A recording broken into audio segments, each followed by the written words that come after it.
Hello friends, আমি শুভম। শাকিব খানের নতুন সিনেমা রকস্টার, তার পোস্টার বেরিয়েছে একটা কিছুক্ষণ আগে। আগে আপনারা পোস্টারটা দেখে নিন, যান। ये सब क्या देखना पड़ रहा है। अच्छा है मैं अंधा हूँ। পোস্টার দেখে নিয়েছেন? এটারই কথা বলবো, এই যে পোস্টারটা কিরকম লেগেছে আমার। বাট তার আগে ভালো কাজটা করে নি। দেখুন, খারাপ কাজের জন্য তো পুরো ভিডিওটা পড়ে আছে, ঠিক আছে? আগে ভালো কাজটা করে নি।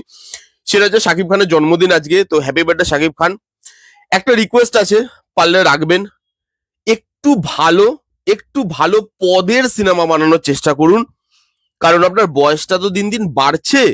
এবার একটু রুচিসম্মত, একটু মানসম্মত সিনেমা বানানোর চেষ্টা করুন, যাতে যে দর্শকটা বা যে ফ্যানটা আপনাকে ভালোবাসে তাদের রুচির পরিবর্তন করা যায়, তাদেরকে ভালো পথে চালনা করা যায়।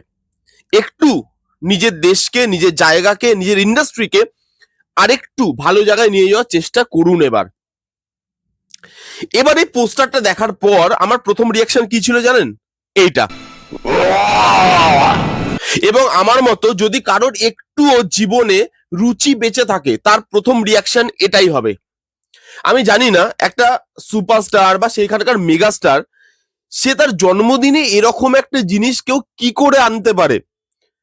মানে একটা মানুষের নিজস্ব তো একটা রুচি থাকে। আমি দুটো মানুষকে পৃথিবীতে দেখেছি এরকম, যাদের নিজের কোনো রুচি নেই। এক বালেয়া, আর এক হচ্ছে শাকিব খান। মানে এই ছবিটা যদি অন্য কোনো স্টার বা অন্য কোনো অ্যাক্টর ছাড়তে চাই, তো আমি শিওর সে ছাড়ার আগে 10 বার ভাবতো যে আমি এটা কি ছাড়ছি, আমাকে নিজেকে এখানে দেখতে কিরকম লাগছে।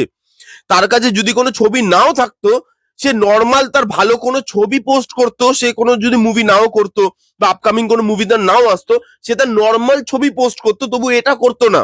আমি খালি একটা জিনিস বুঝতে পারি না, দেখবেন এই পোস্টারটা এসছে, অনেকে লিখবে তার থাম্বনেলে, ভাই সেকে দিয়েছে, উড়িয়ে দিয়েছে, কি করেছে, বাপ এসছে, প্রচুর লোক প্রচুর কিছু লিখবে। তাদেরটা তবুও আমি একটা লজিক লাগিয়ে বুঝতে পারি যে হ্যাঁ ভাই, তাদের টাকার দরকার, তাদের সংসার চালাতে হয়, এবং সে টাকার জন্য তারা তাদের রুচিটাকে বিক্রি করেছে। তবুও সেখানে আমি একটা লজিক লাগাতে পারলাম। সাকিব খানের এই কাজগুলোতে আমি কি লজিক লাগাবো? তার টাকার কিসের প্রয়োজন? সে কি পারছে না আর একটু সময় নিয়ে আর একটু ভালো মানের কাজ দর্শককে দিতে? এখানে আপনি পোস্টারটা দেখুন একবার, ভালো করে আপাদ মস্তক একবার দেখুন। সাকিব খানের বয়সটা তো কম হয়নি। ওই গিট্টু মারা চুলে, যেহেতু রকস্টার, বগলটা এত অব্দি কাটা, হাত কাটা গেঞ্জির, পায়ে ক্যানভাস। ভাই ক্যানভাস তো উঠে গেছে দুনিয়া থেকে, ক্যানভাস তো এক্সিস্টই করে না। সাকিব খান পড়ছে। হ্যাঁ, ওই চ্যালেঞ্জ হওয়ার পর তো আমাদের এখান থেকে ক্যানভাসই উঠে গেছে। তো ক্যানভাস, ওই এক পা গোটানো, ট্যাটু করা সারা বডিতে, ঘেন্না লাগছে, লিটারালি ঘেন্না লাগছে দেখে। ট্রাস্ট মি, আজকে জন্মদিন, আমি চেয়েছিলাম যে যত আরো খারাপ খারাপ কথা আমি বলতে চাইছিলাম, শুধু জন্মদিন বলে আমি খারাপ কথাগুলো বলছি না। এটা পোস্টার। মানুষ তার জন্মদিনে তার সব থেকে ভালো প্রোডাক্ট সেই জিনিসগুলো ছাড়ে, তার upcoming teaser, trailer, poster. Upcoming সিনেমার পোস্টারই যদি এটা হয়, তার থেকে ভাই নাই ছাড়লাম, আমি নর্মাল পুরনো কোনো ছবি ছাড়লাম, সেটা অনেক বেটার, সেটা অনেক রুচিসম্মত। এবং আমি হ্যাপি, আমি হ্যাপি। আজকে দেখুন, শাকিব খানের প্রিন্স এসছে, বাংলাদেশের প্রিন্স হিট। কত বক্স অফিস করেছে আমি জানি না, আমার জানার দরকারও নেই। কিন্তু একটা জিনিস দেখে আমি ভেতর থেকে খুব হ্যাপি, যে আজকে যারা যারা প্রিন্স মুভিটা দেখে বেরোচ্ছে, যারা সাধারণ দর্শক, বাংলাদেশের নর্মাল দর্শক, আমাদের মতো যারা টাকা দিয়ে টিকিটটা কেটে সিনেমাটা দেখতে গেছে, তাদের রিয়াকশন প্রিন্সের জন্য অত্যন্ত জঘন্য। আমি অডিয়েন্স রিয়াকশন গুলো দেখছিলাম বাংলাদেশের, দমের রিয়াকশন আপনি দেখুন। সারপ্রাইজ করেছে বনলতা এক্সপ্রেস, তার অডিয়েন্স রিয়াকশন দেখুন। লোক বনলতা এক্সপ্রেস দেখে বলছে ভাই কি সিনেমা বানিয়ে দিয়েছে।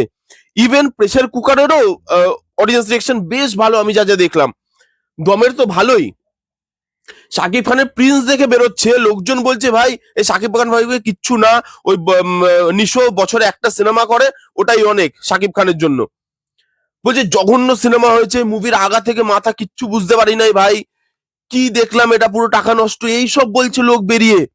এবং সেটা ভালো একটা মানে একটা দেশের পক্ষে, একটা ইন্ডাস্ট্রির পক্ষে এরকম ধরনের দর্শক, তাদের গ্রোথ হওয়া এবং তাদের রুচির চেঞ্জ হওয়া, সেই জিনিসটা ভালো, সেই জিনিসটা হওয়া দরকার। আমি বারবার বলেছিলাম, যখন আমি 4টে সিনেমা নিয়ে কথা বলেছিলাম, আমি বারবার বলেছি যে দেখুন, বাকি যে 3টে সিনেমা আসছে, রাক্ষস তো আমি ছেড়েই দিলাম, ওটাকে আমি লিস্টেই ধরিনি, বাকি যে 3টে সিনেমা এসছে, সেই 3টে সিনেমা ভালো লাগছে দেখে, মনে হচ্ছে যে এই সিনেমাগুলো হলে গিয়ে দেখা যায়। যদি আমি ওখানে থাকতাম আমি নিশ্চয়ই 3টে সিনেমা হলে গিয়ে দেখতাম, আমাদের প্রেসার কুকার, বনলতা এক্সপ্রেস এবং দম। কিন্তু প্রিন্স শাকিব খানের নামে হয়তো চলবে, কিন্তু এই সিনেমাগুলো আজকে যদি কোটি কোটি টাকার ব্যবসা করে দিয়ে যায় তাহলে ইন্ডাস্ট্রির ভবিষ্যৎ নেই। এবং সেটা দর্শক প্রমাণ করেছে, বেরিয়ে এসে দর্শক নেগেটিভই রেসপন্স মানে রিয়াকশন দিচ্ছে। এবং যারা ভালো বলছে, ওই যে বললাম শাকিব খানকে উইশ করার পর, যে আপনার যে ফ্যান, যেটা হার্ডকোর শাকিব খান ফ্যান, তাদের রুচির এবার একটু পরিবর্তন সেটা শাকিব খানকেই করাতে হবে। আগে তার নিজের রুচির পরিবর্তনটা করতে হবে, তারপর না তাদের ফ্যানের রুচির পরিবর্তন হবে। নাহলে তাদের প্রিন্স সিনেমাটা মাস্টারপিস তো লাগবেই। আমি জানি না এই প্রিন্স তবুও ডাইজেস্ট করে নেওয়া গেছে। এই রকস্টার যখন আসবে আমাকে মানে মরেই যাব। লাস্ট অপশন মেরে ফেলা, মেরে ফেলো। আর বাঁচার কোনো আশা নেই আমার, বিশ্বাস করুন। এই ছিল রিয়াকশন পোস্টারের। Once again happy birthday. যেই রিকোয়েস্টটা করলাম একটু মাথায় রাখবেন স্যার। এই ছিল ভিডিও। কেমন লাগলো ভিডিওটা জানাতে ভুলবেন না। ভালো লাগলে please give a Thums up, like করবেন, কমেন্ট করবেন, শেয়ার করবেন, চ্যানেলটাকে মাস্ট সাবস্ক্রাইব করবেন। দেখা হচ্ছে নেক্সট কোনো ভিডিওতে। ততক্ষণ bye bye, take care and be safe.